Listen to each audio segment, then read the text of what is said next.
Friends, നമ്മളിന്ന് മുട്ട ബിരിയാണിയാണ് ഉണ്ടാക്കുന്നത്, എഗ്ഗ് ബിരിയാണി.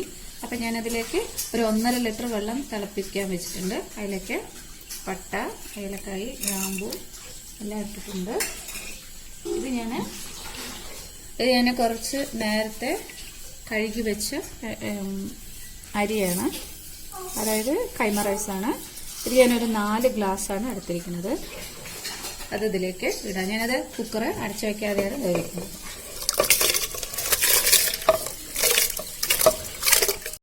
ആവശ്യത്തിനുള്ള ഉപ്പിട്ടിട്ടുണ്ട്. നന്നായി നോക്കുക. എന്നിട്ട് ഞാനിത് കുക്കറിൽ പ്രഷർ ഇല്ലാതെയാണ് വെക്കുന്നത്. പിന്നെ ഒരു 6 മുട്ടയാണ് എടുത്തിരിക്കുന്നത്. ഇതിങ്ങനെ ആക്കുക.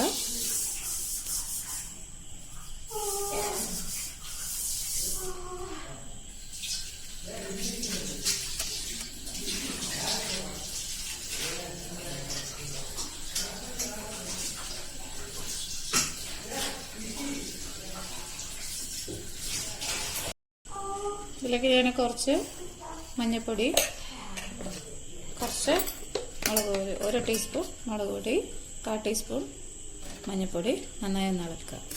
ഞാനൊരു കടായി വെച്ചിട്ടുണ്ട്. അതിലേക്ക് വെളിച്ചെണ്ണ, അതിൻ്റെ കൂടെ കുറച്ച് നെയ്യ്,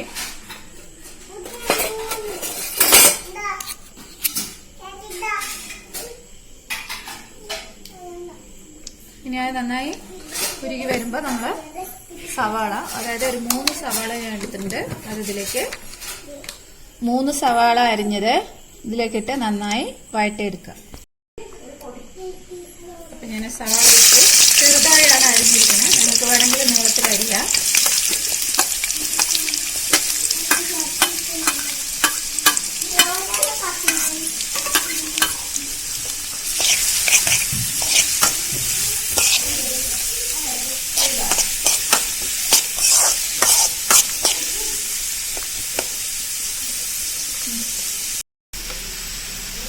കുറച്ച് മഞ്ഞൾപ്പൊടി, കുറച്ച് മുളക് പൊടി, അതിലേക്ക് ഇഞ്ചി വെളുത്തുള്ളി പേസ്റ്റ്,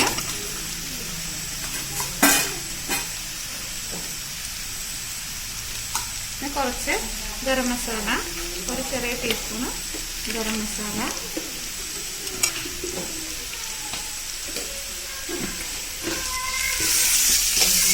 പിന്നെ പെരിഞ്ജീരകം, ജീരകം,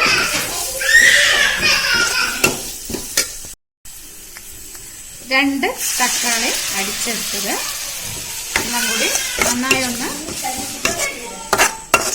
തിളപ്പിച്ചെടുക്കുക. ഇത് കുറച്ച് വെള്ളം ഒഴിക്കുക. അതിൽ 1 ഗ്ലാസ് തിളച്ച വെള്ളം ഒഴിച്ചിട്ടുണ്ട്. ഞാൻ തണുത്ത വെള്ളം ഒഴിക്കരുത്, തിളച്ച വെള്ളം ഒഴിക്കുക. എന്നിട്ട് ആവശ്യത്തിന് കുറച്ച് ഉപ്പിടാം. ഞാൻ ചോറിൽ ഉപ്പിട്ടിട്ടുണ്ട്, അപ്പോൾ കുറച്ച് ഉപ്പിട്ടിട്ടുണ്ട്.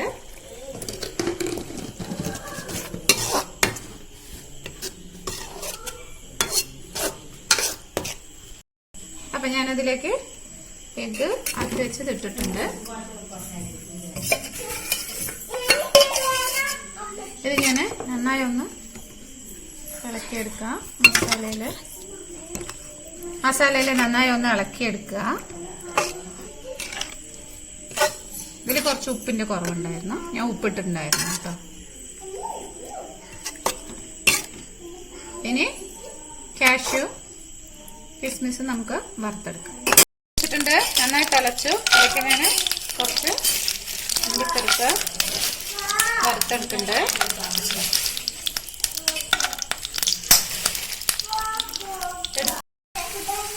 കുറച്ച് ഞാനത് ഇതിലിട്ടുണ്ട്. ഇതിന്റെ മേലേക്ക് ഞാൻ ചോറിട്ടുണ്ട്. ഫുൾ നന്നായി വെന്തിട്ടില്ല, ഒരു 80% വെന്തിട്ടുള്ളൂ. ഞാൻ അതിലേക്ക് ഇടുന്നുണ്ട്.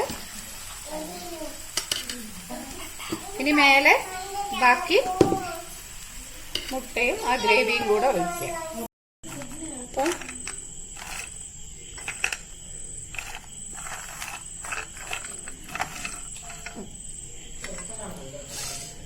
ഇനി കുറച്ച് മല്ലിയില. ഇനി ഇതൊരു 5 മിനിറ്റ് ഒന്ന് സിമ്മാക്കിയിട്ട് വെച്ചെടുക്കാം.